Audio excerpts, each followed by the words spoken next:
दिल्ली में आज उत्तराखंड कांग्रेस नेताओं की बड़ी बैठक होने जा रही है। लोकसभा चुनाव सहित कई मुद्दों को लेकर इस बैठक में चर्चा होगी। इसी सब मुद्दे पर बातचीत के लिए हमारे साथ उत्तराखंड में नेता प्रतिपक्ष यशपाल आर्या जी मौजूद है। सर, दिल्ली में आज बड़ी बैठक, किन मुद्दों को लेकर चर्चा होगी? देखिए, आगामी लोकसभा चुनाव भी महत्वपूर्ण है हम सबके लिए और उत्तराखंड के संगठनात्मक ढांचे को किस ढंग से मजबूत किया जाए, क्या हमारा पिछले एक वर्ष का जो संगठन और विपक्ष क्या रोल रहा है, क्या भूमिका रही है, क्या मुद्दे हैं, उन संदर्भ में सारी विषयों पर संभवतः चर्चा होगी, जिसमें हमारे कांग्रेस प्रेसिडेंट आदरणीय मल्लिकार्जुन खड़गे साहब रहेंगे, हमारे नेता आदरणीय राहुल गांधी जी रहेंगे और उसमें हमारे अन्य नेता, वरिष्ठ नेतागण भी आदरणीय वेणुगोपाल जी उसमें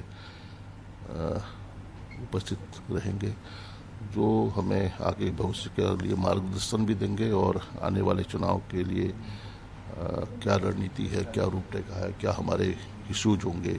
उत्तराखंड बहुत बड़ा हमारा आपदा से प्रभावित क्षेत्र रहा है और वहाँ पर कई पलायन मुद्दा है, वहाँ बेरोजगारी मुद्दा है, सेना के नाम पर, अग्निवीर के नाम पर जिस तरह से नौजवानों को छला जा रहा है, तमाम विषय हैं जो आज के परिप्रेक्ष्य में बहुत ही महत्वपूर्ण भी हैं, गंभीर भी है, ज्वलंत भी हैं। उन मुद्दों पर संभवतः चर्चा होगी। कांग्रेस पार्टी ने क्या लक्ष्य उत्तराखंड में रखा है जीत को लेकर, लोकसभा चुनाव को लेकर, चूंकि बीजेपी लगातार रणनीति बना रही है तमाम राज्यों को लेकर? देखिए, रणनीति बना रही है और मुद्दे गायब हैं। जो 2014 का मुद्दे थे, जो 2019 के मुद्दे थे, जो वो मुद्दे सब गायब हैं। महंगाई मुद्दा है, बेरोजगारी मुद्दा है, पलायन मुद्दा है और भ्रष्टाचार मुद्दा है।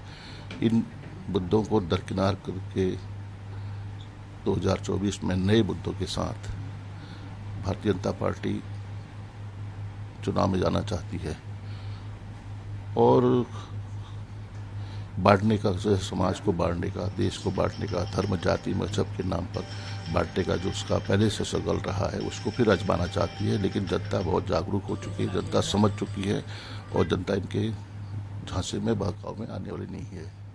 सर, इसके साथ ही चूंकि आज की बैठक इसलिए भी अहम है कि पिछले दिनों जिस तरह से उत्तराखंड कांग्रेस नेताओं के बीच आपसी विवाद देखने को मिला था, इस बैठक में उसे सुलझाने की कोशिश भी की जाएगी, चूंकि जो केंद्रीय आलाकमान है वो मौजूद रहेगा। देखिए, आंतरिक हमारा परिवार है, बड़ा परिवार है और कहीं न कहीं पर हमारे आपस में कुछ बातें होती हैं, लेकिन उसका समाधान भी होता है।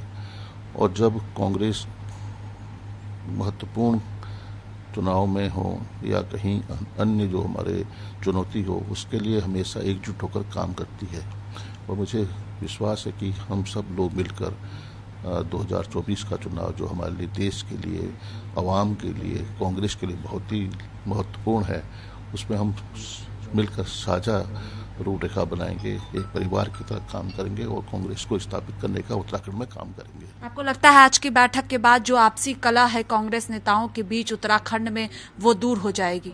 देखिए, कलह कहाँ नहीं है, भारतीय जनता पार्टी इसका उदाहरण है। लेकिन मैंने कहा ना कि हमारे परिवार है, कहीं पर परिवार है तो कहीं बर्तन खड़कते ही हैं, लेकिन उसका समाधान भी है। और जो चुनौती है, चुनौती हमारे सामने है, तो कांग्रेस के सभी हमारे वरिष्ठ नेतागण उस चुनौती को जानते हैं, हमें कैसे उस चुनौती से पार पाना है और हमें एकजुट रहना है। और चुनाव में हम सब लोग एकजुट आपको दिखाई देंगे, कहीं पर कोई मतभेद नहीं है, कहीं पर कोई मनभेद नहीं है, हम सब एक हैं। बहुत शुक्रिया बातचीत के लिए। देखिए, साफ तौर पर कहना है कि आज की बैठक में लोकसभा चुनाव को लेकर चर्चा होगी। इसके साथ ही जो मनभेद है वो भी आज की बैठक के बाद दूर हो जाएगी और सब साथ मिलकर एक साथ मैदान में उतरेंगे। कैमरा पर्सन डीके के साथ स्वाति पाठक, भारत समाचार, दिल्ली।